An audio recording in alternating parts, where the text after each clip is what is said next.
Thank you, Honorable Presiding Member. We are trying to pass some of these legislations today as an attempt to improve our criminal justice system when it comes to the liberty of the individual. Now we talk about that today. The Honorable Minister was heard to say that government follows a policy of zero tolerance against torture.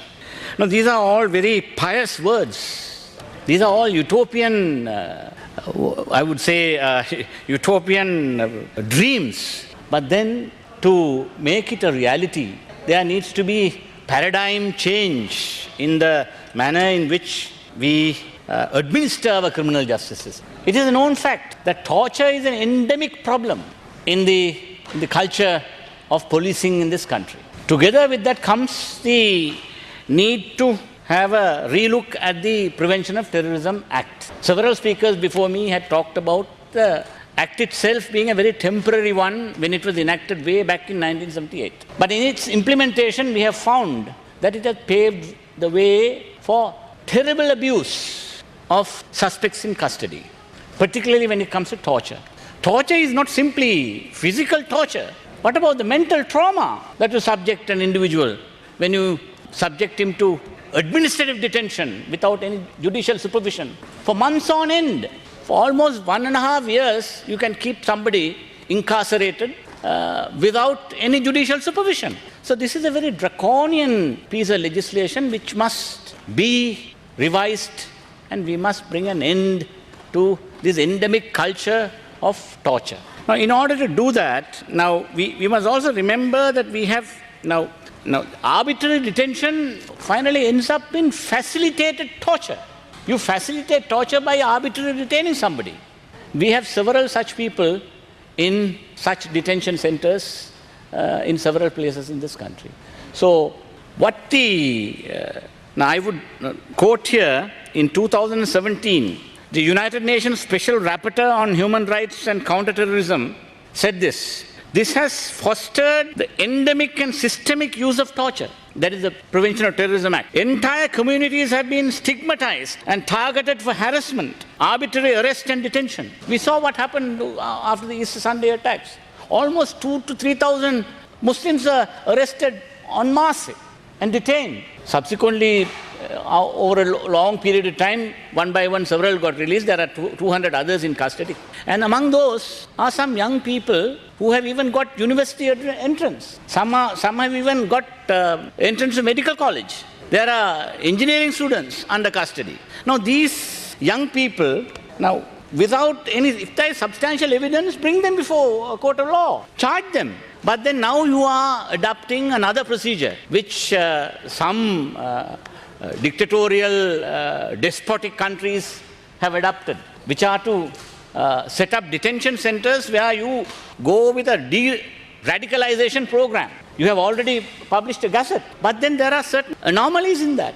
If you want to de-radicalize somebody, first produce the evidence before a judge and show why he had been held in custody, why he should be de-radicalized. What are the reasons for it? So you use various other provisions. Now you have had several other notable detainees we have talked about several times. Mr. Hijaz Hezbollah, a young lawyer who had been in detention for a long time.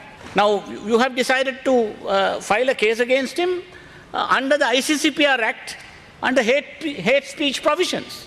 Up to now you have only been able to do that.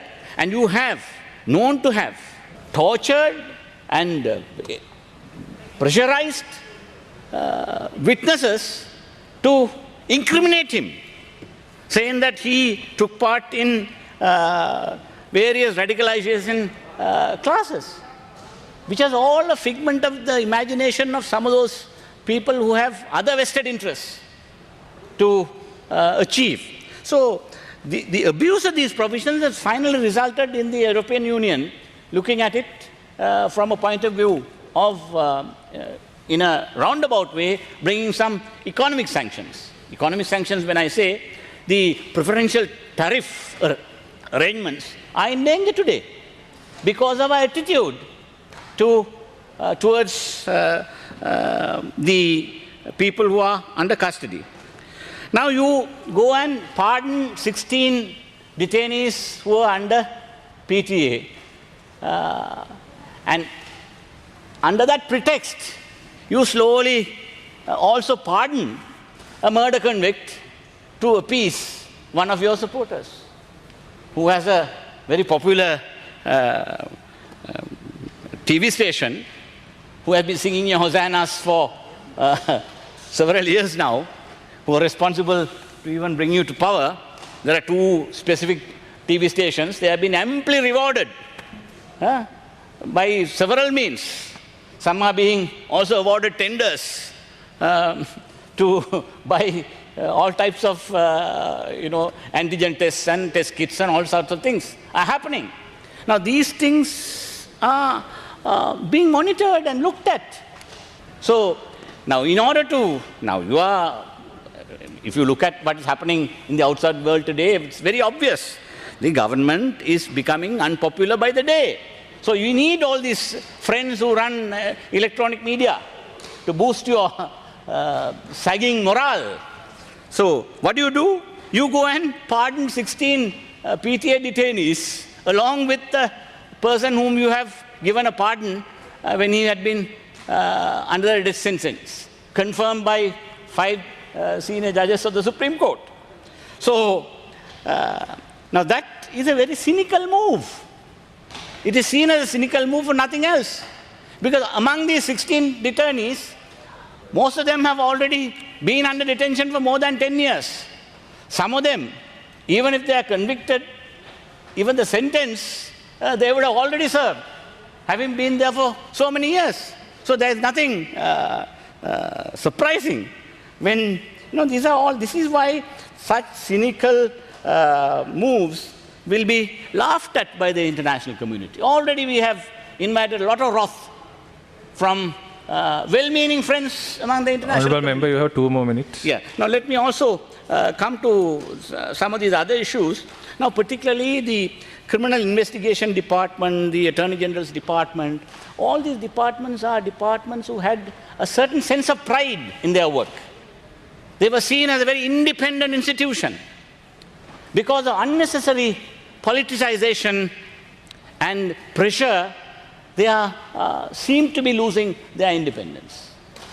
Now you appoint a presidential commission against political victimization, and some of the commissioners are instructing the Attorney General's Department to discontinue cases which have already been filed in courts and which are in the process. So, and the Attorney General openly comes and protests about this. And you are also blaming and passing strictures on members of the Aegis Department who have sincerely done their duty and work. So such is an attempt that is causing all these problems for us in the international arena.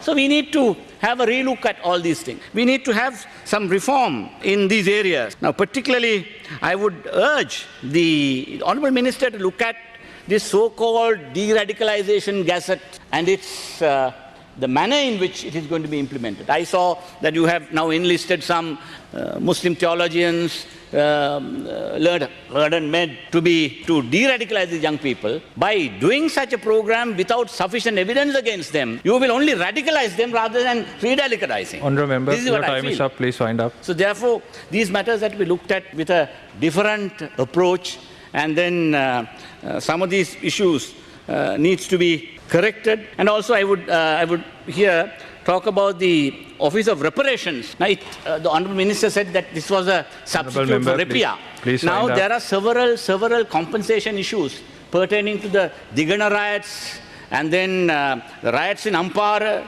then Honourable in Kurunegala Member, district. Your time is up. Please wind up. Pending compensations, which are in large amounts, are still to be doled out. And therefore, those people who have suffered serious property damage has to be compensated. I hope the government will look into it and have those matters also attended through the Office of the Reparations very soon. Thank you.